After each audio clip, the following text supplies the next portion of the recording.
အားလုံးပဲမင်္ဂလာပါခင်ဗျာ Main Night Echo Channel ကောင်းနေပြီးတော့ပြန်လည်ကြိုဆိုလိုက်ပါရယ်ဒီကနေ့ကျွန်တော်တင်ဆက်မယ့်ဇာတ်လမ်းကတော့စာရေးသူဧကမင်းရေးသားထားတဲ့တရေမမိပန်ဝေးဆိုတဲ့ဇာတ်လမ်းလေးပဲဖြစ်ပါတယ်ဒီဇာတ်လမ်းလေးမစတင်ခင်မှာကျွန်တော်ရဲ့ Main Night Echo Channel လေးကို Like and Subscribe မလုပ်ရသေးဘူးဆိုရင်တော့ Like and Subscribe နှိပ်ခဲ့ပြီးတော့ဇာတ်လမ်းသစ်များစွာကိုမလွတ်တမ်းခံစားနားဆင်နိုင်မှုအတွက်ပရိသတ်တို့ကဘေးနားက Noti Bell လေးကိုနှိပ်သွားကြဖို့အကြံပြုရင်းနဲ့ဇာတ်လမ်းလေးကိုစတင်လိုက်ပါပြီခင်ဗျာဦးအောင်သားတို့မိသားစုမြိုင်သာမြို့အဆိုမှာရှိတဲ့အောင်မင်္ဂလာတန်း90ကျောင်းစံဆက်ဘက်ကိုပြောင်းရွှေ့လာကြပါရင်အောင်မင်္ဂလာစံဆက်ကဦးသားအောင်ရဲ့မိဘများပိုင်တဲ့စံဆက်ဖြစ်ပါရင်စံဆက်မဏီကျောင်းဥပဝင်ကျမ်းမာရေးမကောင်းတဲ့အတွက်အလုံးမအနာယူသွားစဉ်မိခင်ဖြစ်သူကဦးအောင်သား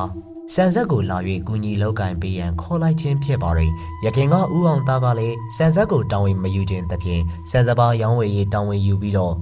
ရန်ကုန်မှာတိုင်ပွင့်ထားပါရင်စံစမ်းမကြိတ်ခွဲရသမျှကိုရန်ကုန်ကိုပို့ပြီးတော့နေလေဖြန့်ချီခဲ့ပါရင်ခေတ်ကာလပြောင်းပြီးတော့တည်ယူပို့ဆောင်ရေးကားလမ်းများပွင့်သွားတဲ့အတွက်စံစမ်းအထိကုန်သည်များကလည်းအဝယ်ဆင်းပါရင်ဒါကြောင့်မလို့ရန်ကုန်ကိုပို့ရတဲ့စရိတ်သက်သာသွားတယ်လို့မျိုးစံစမ်းမှာပြင်တခါလေးဝယ်ရောင်းကိုလောက်ကင်နိုင်ခဲ့ပါရင်ဒါကြောင့်မလို့ရန်ကုန်မှာအလုပ်ပွားတော့တဲ့အတွက်တာပြည့်သူဦးအောင်သားအားလေးလက်သွားတဲ့စက်ရုံမန်နေဂျာယာတူကိုပေးပြီးတော့စက်ရုံမှာပဲအလုပ်ကြီးကြပ်ရေးရော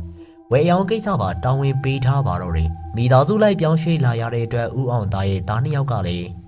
းအတူလိုက်ပါလာရပါတယ်တာကြီးနဲ့သမီးကြီးတို့ကတော့ရန်ကုန်ကဦးအောင်သားရဲ့ဇနီးဒေါ်မြရင်ရဲ့မိဘများထံမှာတက္ကသိုလ်ကျောင်းတက်ရန်နေခဲ့ကြပါတယ်ဦးအောင်သားတို့မှာသားသမီး9ယောက်ရှိတော့လေအကြီး2ယောက်နဲ့အငယ်2ယောက်သာအဖက်တင်ပြီးတော့တတိယမြောက်သမီးလေးကအသက်ဆိုးမရှိခဲ့ပါဘူးငယ်ဆုံးကျော်မင်းကလည်း9နှစ်သူ့ထက်အကတော့10နှစ်ရှိပြီးတော့တတိယတန်းမှာကျောင်းတက်နေပါတယ်ကျော်မင်းက10နှစ်မှကျောင်းထားရမှာဖြစ်ပါတယ်လူကြီးမြောက်ကလည်းအလုံးမှာအချိန်ကုန်နေချိန်ညီကို2ယောက်ကလည်းအချိန်ရှိတိုင်းစက်ရုံဝင်အတွင်းစပါးလန်းတဲ့ကွင်းကြီးထဲမှာစပိန်ကုတ်စီနဲ့လှည့်ပတ်နေကောင်ကစားနေတတ်ကြပါတယ်ဦးအောင်သားကအသက်50ရှိပြီးတော့ဒေါ်မြရင်ကတော့48နှစ်ရှိကဆန်ဆက်မှလင်မယား2ယောက်စလုံးတောင်းဝင်ယူထားကြပါတယ်အိမ်မှာချက်ရေးပြုတ်ရေးတောင်းဝင်ကိုဆန်ဆက်အထံသမားကိုချက်ရဲ့ဇနီးမတ်ဆန်းတင်ကလည်းအချိန်ပြည့်တောင်းဝင်ယူထားရပါတယ်ဇော်လင်းနဲ့ကျော်မင်းတို့ညီကို2ယောက်တောင်းဝင်ကိုပါယူထားခဲ့ရပါတယ်ဇော်လင်းကလည်းစိတ်ုံနဲ့မဝေတဲ့အလေတန်းကျောင်းမှာကျောင်းတက်ပါတယ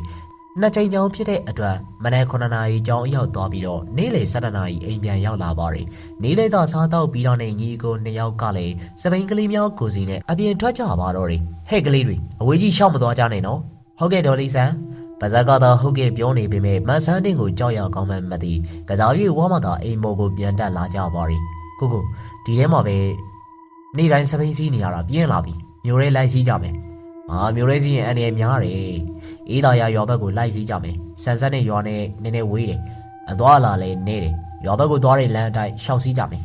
ကျော်မင်းကလည်းကလေးစီးစပိန်ဆိုတော့လေသူနဲ့အနေငယ်ကြီးတဲ့အရွယ်မှသာအစဉ်ပြေပြေစီးနိုင်ပါတယ်အဲဒီစပိန်မျိုးကိုထိုင်၍စီးမရမင်းနဲ့ကျွန်တော်ရက်လျက်စီးရပါတယ်ဇော်လင်းကတော့သူ့ရွယ်နဲ့အကိုက်ဖြစ်တဲ့အတွက်ထိုင်၍စီးရပါတယ်အငယ်ကောင်ကလူသားငယ်ပေမဲ့စပိန်စီးကလည်းကျွမ်းကျင်ပါတယ်ရှစ်တနေသွားတဲ့အကိုကိုမီအောင်လို့လိုက်နိုင်ပါတယ်သူတို့ဆန်ဆက်အဝင်အတွင်းမှာပဲထွက်လာတဲ့3နာရီခွဲကြော်နေခဲ့ပါပြီရွာပဲသွားတဲ့လမ်းကလည်းလူသွားလမ်းနဲ့လဲလန်းသာဖြစ်ပြီးတော့လမ်းကျမ်းပါတယ်လူသွားလမ်းမြောင်မြောင်လေးပေါ်မှာသာစီး၍ရပါတယ်လဲလန်းကလည်းကျိုင်းခွက်များဖြစ်ပေါ်နေတဲ့အတွက်စပိန်နေ၍မရပါဘူးညီကို2ယောက်ကလည်းစရုံဝင်းမှထွက်ပြီးတော့အေးသာရရွာဘက်ကိုသွားတဲ့လမ်းပေါ်မှာစပိန်ကိုတတိထားပြီးတော့နင်းလာကြပါတယ်ဟေးကလေးတွေဘယ်သွားမလို့လဲ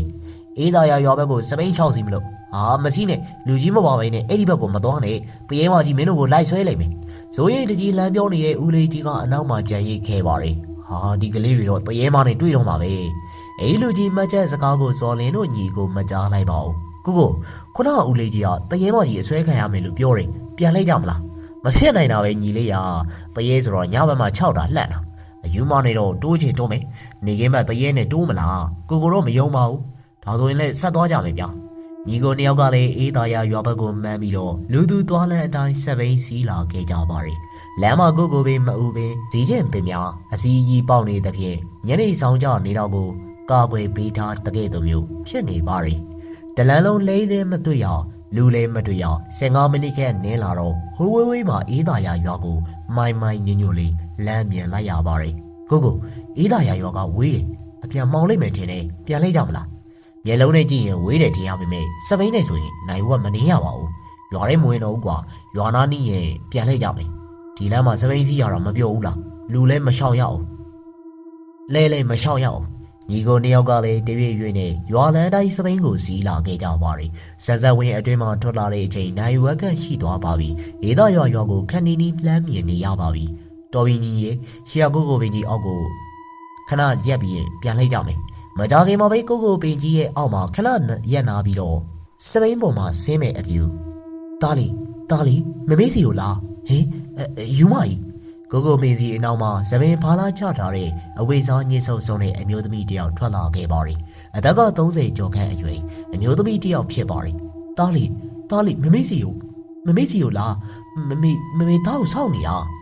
ဇော်လင်းတို့ညီကိုနှစ်ယောက်ကလည်းစပိန်ပေါ်မှာဆင်းမဲ့အကြံကိုဖြတ်ကာစပိန်ပေါ်ပြန်တက်ပြီးတော့နောက်ဘက်ကိုပြန်လှည့်စီးလိုက်ကြပါရီတားလီမသွားနဲ့မမေးစီကိုလား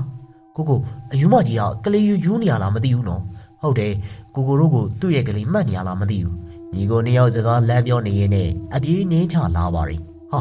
ရှေ့ကတစ်ပင်ကြီးမှအယူမရောက်နေတယ်သူတို့ရှေ့ကပေ90ခန့်အကွာမှာရှိတဲ့ကိုမင်းကြီးရဲ့အောက်မှာစောကအမျိုးသမီးကိုတွေးလိုက်ပြန်ပါရီဟာအယူမကဘယ်လိုလုပ်ရှေ့ကိုရောက်နေရလဲရှေ့ကိုသွား၍မဖြစ်တော့တဲ့အတွက်စပိန်ကိုနောက်ပြန်လှည့်ပြီးတော့ပြန်နေလိုက်ရပြန်ပါရီအယူမကြီးကစပိန်တက်မြောင်လို့ပြေးနိုင်တယ်ကိုတို့ကိုဘယ်တော့မှကြော်တက်သွားရလဲကိုညီရောတိလိုက်လားမသိဘူးဟာဟိုမှာပထမမြင်တဲ့တစ်ပင်ကြီးအောက်ရောက်နေပြန်ပြီညီကိုနှစ်ယောက်ကလည်းစောကရောက်ခဲ့တဲ့ကိုပင်ကြီးရဲ့အောက်မှာအယူမကအရင်ရောက်နေပါရီဒါလီမမေစောင့်နေတယ်ညီကိုနှစ်ယောက်စပိန်ကိုနောက်ပြန်လှည့်ပြီးတော့နေရပြန်ပါရီဒီကောင်မှာတော့အယူမကစပိန်အနောက်ဘက်မှာတိတ်မကွာရီအနေထားနဲ့ပါလာရင်းနေဒါလီမမေကိုထားပြီးတော့မသွားနဲ့မမေစီကိုလာခဲ့မမေသားကိုစောင့်နေတာကျတို့ကခင်ဗျားရဲ့တောင်မဟုတ်ဘူးဇော်လင်းကလည်းစပိန်ကိုဂယုစိုက်နေရတဲ့အတက်ကုန်းအော်ပြောလိုက်ပါရီဒါမသွားနဲ့ဒါမမေစီကိုလားအယူမကလည်းအနောက်ကနေပြီးတော့ပါလာခဲ့ပါရီဇော်မင်းတို့ညီကိုကလည်းကြောက်လန့်နေစပိန်ကိုနင်းနိုင်သေးပြီညံအောင်လို့နင်းနေကြပါရီငါသားလေးပြန်တွေ့ပြီအဲ့ဒီအတန်ကလည်းအနောက်ကလာတာမဟုတ်ဘဲနဲ့အရှင်းမရှိနေတဲ့ဗရောက်ပင်ကြီးရဲ့ပင်စီဘေးကနေပြီးတော့ထွက်ပေါ်လာတဲ့အတန်ဖြစ်ပါရီအယူမကြီးကိုရုတ်တရက်လမ်းမြန်လိုက်ရသဖြင့်ဇော်လင်းကလည်းစပိန်ဘရိတ်ကိုရုတ်တရက်ဆွဲညက်လိုက်ပါရီတိတ်ပြောင်နေဘရိတ်ညက်လိုက်သဖြင့်အရှိန်နဲ့လူရောစပိန်မှာပြစ်လဲသွားခဲ့ပါရီအနောက်ကပါလာတဲ့ချော်မင်းကလည်းအရှိန်မထိန်နိုင်ပဲနဲ့ဇော်လင်းနဲ့စပိန်ကိုဝင်တိုက်လိုက်ပြီးတော့အပေါ်မှာတက်ကပြစ်လဲကျသွားပါရီဟဲငါသားလေးနားပါပြီယူမကြီးကလည်းတဲ့ပင်အောင်မထွက်ကဇော်လင်းတို့ရှိရာကိုပြေးထွက်လာစဉ်ဟေးမိပန်းဝေနောက်ကိုစုံစမ်းအဲ့ဒါနင်းသားမဟုတ်ဘူးသွားအခုထွက်သွားယူမကြီးကလည်းအရှိလဲမတူနောက်လဲမစုံပဲနဲ့ရက်နေပါရီငါပြောနေတယ်အဲ့ဒါနင်းသားမဟုတ်ဘူးဟုတ်တယ်ငါသားဒီကလေးတွေကမြိုင်သားမျိုးဘက်ကလာကစားတာနင်းသားမဟုတ်ဘူးနင်းသားကိုတွေ့ရင်ငါခေါ်ခဲ့မယ်သွားနေနေတဲ့နေရာကိုသွားတော့တကယ်မဟုတ်ဘူးလားအေးမဟုတ်ဘူးငါနင်းသားကိုတွေ့လို့ရှိရင်နင်းစီကိုခေါ်လာမယ်သွားတော့အဲ့လူရဲ့စကားဆုံးတာနဲ့ညနေရာကနေပြီးတော့ရုတ်တရက်ပျောက်သွားပါရီဟင်ဘာကြီးအဲ့ဒါအယူကြီးမဟုတ်ဘူးလားမဟုတ်ပါဘူးကွယ်တေးတဲ့ဒီတာယူပြီးတော့အစွဲလန်းကြီးနေတဲ့တရေမကြီးပါဦးလေးဒီတရေမကြီးကိုသိလားအေးဦးလေးသိတာဗောဒီတရေမရဲ့နာမည်ကမပန်းဝေတဲ့နာမည်လေးကလှရင်တော့ဦးကြီးအေးကွယ်နာမည်လှပေမဲ့သူ့ရဲ့ဘဝကမလှပါခဲ့ပါဘူးကွယ်နောက်ကိုလူကြီးမပါဘဲနဲ့ဒီလမ်းကိုဘယ်တော့မှမလာနဲ့မင်းတို့ရဲ့ကလေးတွေလာလို့ကတော့မိပန်းဝေတရေမကထွက်ကိုဆွဲတာကွယ်သားတို့မသိဘူးဒါကြောင့်ဒီဘက်ကိုစပိန်အပျော်ထွက်စီကြတာသားတို့ကိုဟိုးရှင်နာထိလိုက်ဖို့ပေးပါလားဦးကြီးအေးလိုက်ဖို့ပေးမယ်ဒါနဲ့ကလေးတို့ကိုဦးကြီးတတိပေးရအောင်မယ်လူကြီးမပါဘဲအဝေးကိုရှောင်မသွားကြနဲ့သားတို့အရွယ်တွေကိုဖမ်းခေါ်ပြီးတော့ဟိုဘက်နိုင်ငံတွေကိုရောင်းစားကြတယ်သားတို့ကိုဖမ်းပြီးတော့ဘာလို့ဖို့ရောင်းတာလဲ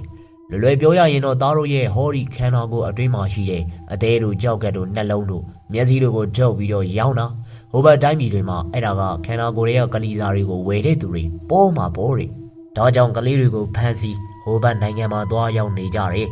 တကယ်ဟုတ်လို့လားဟာဦးလေးတို့ခြုံခဲ့လို့ပြောတာဗောဦးလေးကစောကတရေမှမတ်ပန်းဝေနဲ့အမျိုးတော်တယ်ဦးလေးတဝမ်းခွဲပဲဒါကြောင့်ဦးလေးပြောတဲ့စကားကိုနားထောင်ပြီးတော့ထွက်သွားတာအဲ့ဒီမတ်ပန်းဝေကအခုမှအသက်30ကျော်ပဲရှိသေးတယ်ပြီးခဲ့တဲ့နှစ်ကသူ့ရဲ့ကလေးစိတ်နဲ့ဆုံးသွားပြီးမကြုံမလို့ပဲတရေမှကြီးဖြစ်နေတာမိပန်းဝေမှာတာဦးသူရာဆိုတဲ့ကောင်လေးမွေးတယ်ဒုတိယသမီးလေးမွေးတယ်အဲ့ဒီသမီးလေးကမိုးဦးကြမှာတုပ်ကွေးဖြစ်ပြီးတော့တနစ်ခွဲအရွယ်မှာဆုံးသွားခဲ့တယ်တတိယမြောက်သားလေးမွေးခဲ့ပြန်တယ်အဲ့ဒီအချိန်မှာသားကြီးသူရာက9နှစ်ရှိနေပြီ တတိယမြောက်သားလေးကိုမွေးပြီးတော့3ရက်မြောက်မှာဘာယောဂပါလဲမသိပါဘူးကွာသေသွားတော့တယ်ဦးလေးရဲ့ဒူမမိပန်းဝေလေအငယ်ဆုံးသားလေးစုံသွားလို့စိတ်ထိခိုက်နေတဲ့အချိန်ဒုတိယတန်းရောက်နေတဲ့သူ့ရဲ့သားသူရကလည်းကျောင်းကအပြန်ယောက်ျား2ယောက်ကဆိုင်ကယ်ပေါ်အတင်းဆွဲပြီးတော့ထွက်သွားတဲ့အကြောင်းကျောင်းကလေးတယောက်ကအမောတကောနဲ့လာပြောပြတယ်အဲ့ကလေးလာပြောတဲ့အတန်ကိုမိပန်းဝေကြအောင်လို့ဘယ်သူမှမလုပ်နိုင်ဘူးမိတွေနဲ့ကနေပြီးတော့ရွာပြန်လန်းရောက်တဲ့အထိပြေးထွက်သွားတယ်ငါသားပြန်ပြီသားရီအမေလိုက်လာပြီဆိုပြီးတော့အမျိုးမျိုးအော်ဟစ်ပြီးတော့ပြေးသွားလိုက်တာစောစောကသူ့ကိုစတွေးခဲ့တဲ့ကိုပင်ကြီးရဲ့အောက်မှာအမောဆိုပြီးတော့သေသွားရှာတယ်အိမ်ကစထွက်ကလေးကယူသွားတာလားမသိပါဘူးကွာသူ့ကိုမြင်တဲ့အတိုင်းတရေမလို့မထင်မဲနဲ့အယူမတယောက်လိုပဲထင်ကြတယ်ငါတို့မှမိပန်းဝေဆုံးပြီးတော့မကြောက်တို့ရဲ့ရွာကကလေးတယောက်ထပ်ပြောက်သွားသေးတယ်ဒါကြောင့်လူကြီးမပါဘဲနဲ့အဝေးကိုရှောင်မသွားနဲ့လို့ဦးလေးကပြောတာနောက်အခုလိုမသွားတော့ပါဘူးဦးလေးဦးလေးပြောတဲ့တရေမမိပန်းဝေအဖြစ်ကအတော်တနာဖို့ကောင်းတာပဲနော်ဟုတ်တယ်ကလေး3ယောက်မွေးပါတယ်2ယောက်ကလူလောကမှာနေခွင့်ရှိတဲ့လောက်နေပြီးတော့သေသွားတယ်သူရာလေးကတော့ဒီနေ့ထိရှင်လားသေလားမသိတော့ဘူးသူရဲ့မိကတော့သူ့သားသေပြီဆိုတဲ့စိတ်နဲ့ရင်ဝဲလာကြပြီးတော့သေသွားခဲ့တာပဲကလေးတွေတွေ့ရင်တရေကနေလူရောင်ဖန်စီပြီးထွက်ဆွဲနေတော့တာကွအခုဦးလေးမြိုင်သားကအပြန်မင်းတို့နဲ့ကြုံလို့ကံကောင်းသွားတာဦးလေးနဲ့မဆိုရင်မိပန်းဝေကမရရအောင်ဆွဲနေမှာမင်းတို့လည်းလှည့်ပတ်ပြေးနေရမှာတညာလုံးလည်းဖြစ်ချင်းဖြစ်နိုင်တယ်ဦးလေးပြောမှာပဲတကယ်ကြောက်စရာကောင်းမှသိတော့တယ်နောက်ဘယ်တော့မှဒီဘက်ကိုမလာတော့ဘူးကဲဒီကနေပြီးတော့သွားကြတော့ဦးလေးလည်းလှည့်ပြန်တော့မယ်လန်တို့ကလိုက်ပို့ပြီးတဲ့ဦးလေးကြီးအောင်နှုတ်ဆက်ပြီးတော့စော်လင်းတို့ညီကိုကလည်းမြိုင်သားဘက်ကိုလင်းမြန်နဲ့နှုံနဲ့စပိန်ကိုနင်းလာခဲ့ကြပါတော့တယ်ဟုတ်ကဲ့ပါခင်ဗျအခုနားဆင်ကြရတဲ့ဇလန်ကတော့စာရေးသူဧကမင်းရေးသားထားတဲ့တရေမမိပန်းဝေဆိုတဲ့ဇလန်လေးပဲဖြစ်ပါရဲ့ခင်ဗျဒီဇလန်ကိုအစားကနေအဆုံးထိလိုက်ပါနားဆင်ပေးခဲ့ကြတဲ့ပရိသတ်တယောက်ချင်းဒီတိုင်းကိုကျွန်တော်ကနေပြီးတော့ကျေးဇူးတင်ပါတယ်ပရိသတ်များတာယာချမ်းမြေတဲ့နေ့ရများစွာပိုင်ဆိုင်နိုင်ကြပါစေလို့ဆုမွန်ကောင်းများတောင်းပေးလိုက်ပါရခင်ဗျာ